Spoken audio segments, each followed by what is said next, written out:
എല്ലാവർക്കും സുഖാണെന്ന് വിശ്വസിക്കുന്നു. ഡെയിലി അപ്ഡേറ്റിലേക്ക് എല്ലാവർക്കും സ്വാഗതം. നാളെ ഫെബ്രുവരി 20-ാം തീയതിയും തുറന്നുള്ള ദിവസങ്ങളിലും നിങ്ങൾ ശ്രദ്ധിക്കേണ്ട വളരെ പ്രധാനപ്പെട്ട കാര്യങ്ങളാണ് ഈ ഒരു വീഡിയോയിൽ വ്യക്തമാക്കുന്നത്. വീഡിയോയുടെ വിശദാംശങ്ങളിലേക്ക് കടക്കുന്നതിന് മുമ്പ് കൂടുതൽ ആളുകളിലേക്ക് ഇൻഫർമേഷൻ എത്താൻ വേണ്ടി തീർച്ചയായിട്ടും നിങ്ങളൊന്ന് ഷെയർ ചെയ്യുക. ഫേസ്ബുക്കിലൂടെ കാണുന്ന ആളുകൾ ഫോളോ എന്ന ഭാഗത്ത് ക്ലിക്ക് ചെയ്യുക. വീഡിയോയുടെ വിശദമായ വിവരങ്ങളിലേക്ക് വരാം. ലോക്സഭ തെരഞ്ഞെടുപ്പിന് മുമ്പായി 2 മാസത്തെയെങ്കിലും ക്ഷേമ പെൻഷൻ നൽകാനുള്ള ശ്രമം സർക്കാർ തുടങ്ങി. ഇതിനായി സഹകരണ ബാങ്കുകളുടെ കൺസോർഷ്യത്തിൽ നിന്നും 1500 കോടി രൂപ വായ്പ എടുക്കാൻ തീരുമാനിച്ചു. ജനുവരിയിൽ തന്നെ ഇക്കാര്യം തീരുമാനിച്ചിരുന്നു എങ്കിലും പലിശ നിരക്ക് കുറവാണ് എന്നതിനാൽ സഹകരണ ബാങ്കുകൾ പണം നൽകാൻ തയ്യാറായിരുന്നില്ല. ഇതോടെ പലിശ നിരക്ക് 8.8% നിന്നും 9.1% സർക്കാർ ഉയർത്തി. കേന്ദ്രത്തിൻ്റെ സാമ്പത്തിക ഉപരോധം കാരണമാണ് എന്ന വിശദീകരണം ഉണ്ട് എങ്കിലും ക്ഷേമ പെൻഷൻ വിതരണം ചെയ്യാത്തത് സാധാരണക്കാർക്കിടയിൽ പ്രതിസന്ധിയും പ്രതിഷേധവും ഉണ്ടാകും എന്ന് CPM നടത്തിയ ശില്പശാലയിൽ അംഗങ്ങൾ ചൂണ്ടിക്കാണിച്ചിരുന്നു. ഇതോടെയാണ് പെൻഷൻ വിതരണത്തിനുള്ള നടപടി സർക്കാർ സജീവമാക്കിയത്. 1500 കോടി രൂപയാണ് കടമെടുക്കുന്നത്. അങ്ങനെയെങ്കിൽ 1 മാസത്തെ പെൻഷൻ ആയിരിക്കും ലഭിക്കാൻ സാധ്യത. 2 മാസത്തെ വിതരണം ചെയ്യണമെങ്കിൽ വീണ്ടും 300 കോടി രൂപ പുറത്തുനിന്ന് കണ്ടെത്തേണ്ടി വരും. 2 മാസത്തെങ്കിലും പെൻഷൻ വിതരണം ചെയ്യാനുള്ള നടപടിയാണ് ആലോചിക്കുന്നത് എന്നാണ് റിപ്പോർട്ടുകൾ പുറത്തു വരുന്നത്. എന്തായാലും കടമെടുപ്പ് പരിധി വെട്ടിക്കുറച്ചതിനെതിരെ കേരളം സമർപ്പിച്ചിട്ടുള്ള ഹർജിയിൽ സുപ്രീം കോടതിയിൽ കേരളത്തിന് ഇപ്പോൾ മുൻതൂക്കം ലഭിച്ചിരിക്കുകയാണ്. സംസ്ഥാനം സുപ്രീം കോടതിയിൽ നൽകിയ ഹർജി പിൻവലിക്കുകയാണ് എങ്കിൽ 13,500 കോടി രൂപ കടമെടുക്കാനുള്ള അനുമതി നൽകാം എന്ന് കേന്ദ്രം വ്യക്തമാക്കി. കടമെടുപ്പ് പരിധിയിൽ കേരളത്തിൻ്റെ ഹർജി സുപ്രീം കോടതി വാദം കേൾക്കും. കേരളത്തിൻ്റെ കടമെടുപ്പ് പരിധി വെട്ടിക്കുറച്ച നടപടി സുപ്രീം കോടതി മാർച്ച് 6-നും 7-നുമാണ് വാദം കേൾക്കുക. അടിയന്തരമായി വാദം കേൾക്കണമെന്നും കേരളം കോടതിയിൽ ആവശ്യപ്പെട്ടിരുന്നു. ഹർജി പിൻവലിക്കാൻ കേന്ദ്രം ആവശ്യപ്പെട്ടു എന്ന് കേരളം സുപ്രീം കോടതിയെ അറിയിച്ചു. ഹർജി പിൻവലിച്ചാൽ മാത്രമേ മറ്റു കാര്യങ്ങൾ പരിഗണിക്കൂ എന്നും കേന്ദ്രം ഉപാധി വെച്ചതായും കേരളം സുപ്രീം കോടതിയിൽ വ്യക്തമാക്കി. കേന്ദ്രവുമായുള്ള ചർച്ചയിൽ സംസ്ഥാനത്തിൻ്റെ ആവശ്യങ്ങൾ കേന്ദ്രം നിരസിച്ചു. നിയമത്തിന് അപ്പുറം ഒന്നും ചെയ്യാനാകില്ല എന്ന് കേരളം വ്യക്തമാക്കി.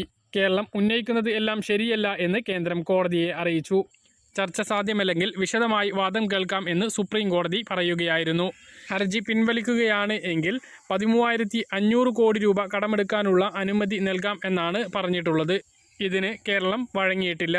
ഈ വിവരം കോടതിയെ ധരിപ്പിക്കുകയും ചെയ്തു. കേരളത്തിന് വേണ്ടി മുതിർന്ന അഭിഭാഷകൻ കപിൽ സിബലാണ് ഹാജരാകുന്നത്. കേന്ദ്ര സർക്കാരിൻ്റെ കിസാൻ സമ്മാൻ നിധി പദ്ധതിയിൽ നിന്നും അനർഹമായി തുക കൈപ്പറ്റിയവരിൽ പണം തിരിച്ചെടുക്കാൻ കേരളത്തിൽ ഇനിയും നിരവധി പേരുണ്ട് എന്ന് റിപ്പോർട്ട്. യോഗ്യതയില്ലാതെ പണം നേടിയവർ, മറ്റുള്ളവരുടെ ആനുകൂല്യം അനധികൃതമായി സ്വന്തമാക്കിയവർ, ആദായനികുതി അടക്കുന്നവർ, ഇങ്ങനെയുള്ളവരോടാണ് കേന്ദ്രം പണം തിരിച്ചടക്കാൻ നിർദ്ദേശം നൽകിയിട്ടുള്ളത്. പണം നേരിട്ട് കേന്ദ്ര കാർഷിക മന്ത്രാലയത്തിൻ്റെ പേ ആൻഡ് അക്കൗണ്ട് ഓഫീസിൻ്റെ പേരിൽ ചെക്കോ DDO ആയി തിരിച്ചടക്കാം. അനർഹരിൽ നിന്നും പണം തിരിച്ചുപിടിക്കാനുള്ള നടപടി കേരളത്തിൽ മന്ദഗതിയിലാണ് എന്നും റീഫണ്ട് വേഗത്തിലാക്കാൻ സംസ്ഥാന സർക്കാർ സംസ്ഥാനതല ബാങ്കേഴ്സ് സമിതി ബാങ്കുകളോട് ആവശ്യപ്പെടണമെന്നും കേന്ദ്രം നിർദ്ദേശിച്ചു. കേരളത്തിൽ 30,416 പേരാണ് അനർഹമായി ആനുകൂല്യം കൈപ്പറ്റിയിട്ടുള്ളത്.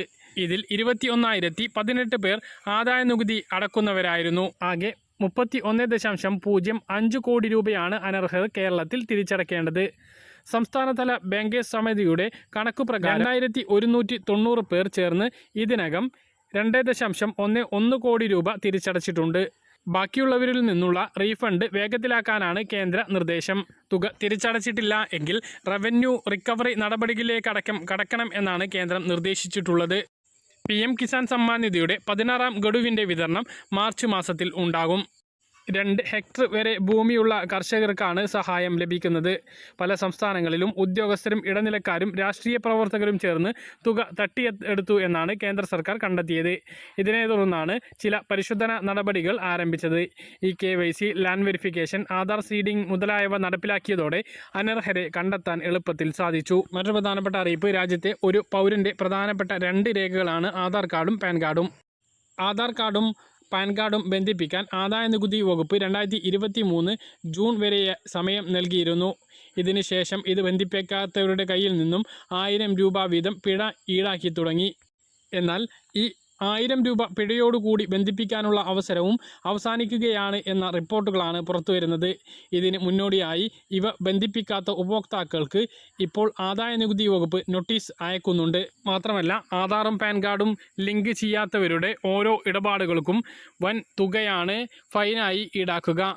അതായത് 50 ലക്ഷം രൂപയിൽ കൂടുതൽ മൂല്യമുള്ള ഏതൊരു വസ്തു വിൽക്കുമ്പോഴും 1% GST എന്നത് 1% TDS സർക്കാരിൽ നിക്ഷേപിക്കണം. ആധാർ പാൻ ലിങ്ക് ചെയ്യാത്തവർ ഇപ്പോൾ 20% തുകയാണ് നിക്ഷേപിക്കേണ്ടി വരിക. പാൻ ആധാർ സജീവമായാലും നികുതി റീഫണ്ട് അനുവദിക്കില്ല. സാധുവായ കാലയളവിലെ റീഫണ്ട് പലിശയും കിട്ടില്ല. TDS, TCS നികുതികൾ ഉയർന്ന നിരക്കിൽ ഈടാക്കുകയും ചെയ്യുമെന്നാണ് അറിയിപ്പ്. ആദായനികുതി വെബ്സൈറ്റ് അനുസരിച്ച് രജിസ്റ്റർ ചെയ്തവർക്കും രജിസ്റ്റർ ചെയ്യാത്ത ഉപയോക്താക്കൾക്കും ഈ ഫയലിംഗ് പോർട്ടലായ www.incometax.gov.in വഴി ആധാറും പാൻ കാർഡും ലിങ്ക് ചെയ്യാവുന്നതാണ്. മറ്റു പ്രധാനപ്പെട്ട അറിയിപ്പ് മോട്ടോർ വാഹന വകുപ്പിൻ്റേതാണ്. രജിസ്റ്റർ ചെയ്തിട്ടുള്ള ഉൽപ്പന്ന പ്രവർത്തനങ്ങളിൽ ഏർപ്പെടുന്ന വാഹന ഉടമകൾ കോൾ ബിഫോർ യു ഡിങ് എന്ന മൊബൈൽ ആപ്ലിക്കേഷൻ എൻറോൾ ചെയ്യണം എന്നും കുഴി എടുക്കൽ ജോലി ആരംഭിക്കുന്നതിന് മുമ്പ് വാഹന ഉടമകൾ ആപ്പ് വഴി ആ വിവരം അറിയിക്കണം എന്നും വാഹന ഉടമകൾ ആപ്പിൻ്റെ എൻറോൾമെൻറ്റ് പൂർത്തിയാക്കി പ്രവർത്തനം പരിചയപ്പെടണം എന്നും ടെലിഗ്രാഫ് റൂൾ 2022 പാലിക്കാത്തവർക്കെതിരെ നിയമ നടപടി സ്വീകരിക്കും എന്നും മോട്ടോർ വാഹന വകുപ്പ് അറിയിച്ചിട്ടുണ്ട്.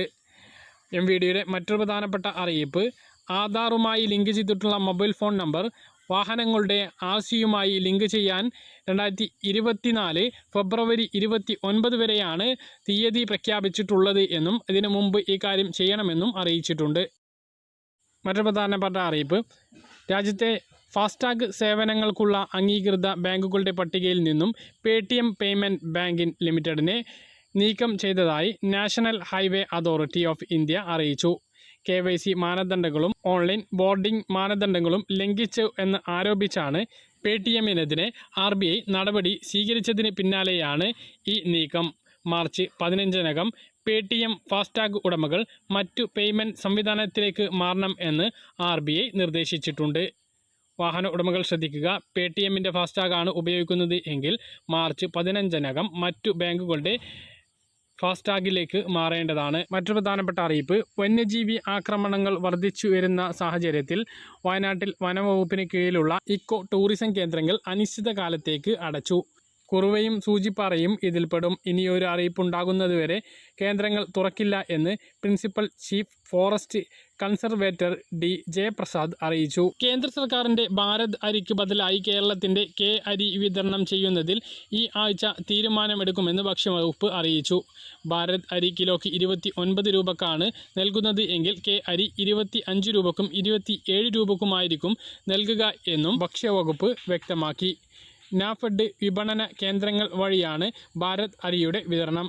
K അരി പൊതുവിതരണ സംവിധാനങ്ങൾ വഴിയായിരിക്കും ലഭിക്കുക. നീല വെള്ള കാർഡുടമകൾക്ക് 10 കിലോ വീതം നൽകാനാണ് ആലോചന.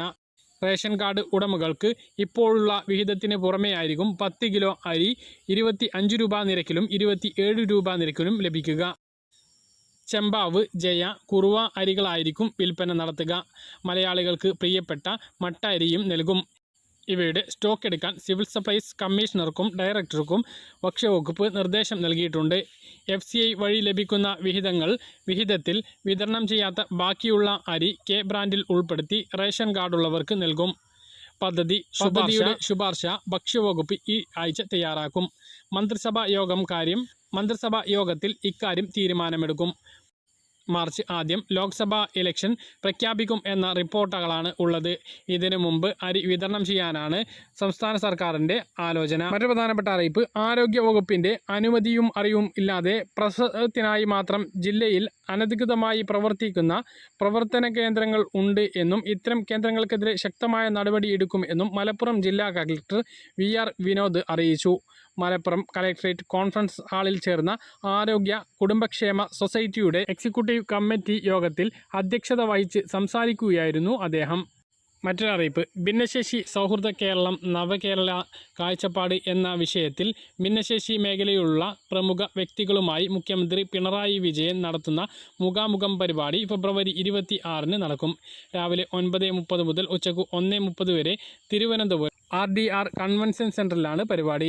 നവകേരള സദസ്സിൻ്റെ തുടർച്ചയായി സംഘടിപ്പിക്കുന്ന മുഖാമുഖത്തിൻ്റെ വിജയത്തിനായി വിപുലമായ മുന്നൊരുക്കങ്ങളാണ് നടത്തുന്നത്. ഉന്നത വിദ്യാഭ്യാസ സാമൂഹ്യ നീതി വകുപ്പ് മന്ത്രി R ബിന്ദുവിൻ്റെ നേതൃത്വത്തിലാണ് പരിപാടിയുടെ സംഘാടന സമിതി രൂപീകരിച്ചിട്ടുള്ളത്.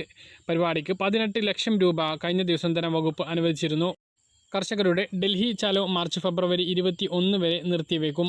കേന്ദ്രത്തിൻ്റെ താങ്ങുവില നിർദ്ദേശം ചർച്ച ചെയ്യുമെന്ന് കർഷകർ വ്യക്തമാക്കിയിട്ടുണ്ട്. തീരുമാനം ആയില്ലെങ്കിൽ പൂർവാധികം ശക്തിയോടെ 21 ഡൽഹി ചലോ മാർച്ച് പുനരാരംഭിക്കുമെന്നും സംയുക്ത കർഷക മോർച്ച അധികൃതർ വ്യക്തമാക്കിയിട്ടുണ്ട്. പറഞ്ഞ കാര്യങ്ങൾ കൃത്യമായിട്ട് മനസ്സിലാകണമെന്ന് കരുതുന്നു. ഇതുപോലെ ഇൻഫർമേഷൻ ലഭിക്കാൻ ചാനൽ സബ്സ്ക്രൈബ് ചെയ്യുക, ബെൽ ഐക്കൺ എനേബിൾ ചെയ്ത് നോക്കുക. മറ്റൊരു വീഡിയോയുമായി നമുക്ക് വീണ്ടും കാണാം.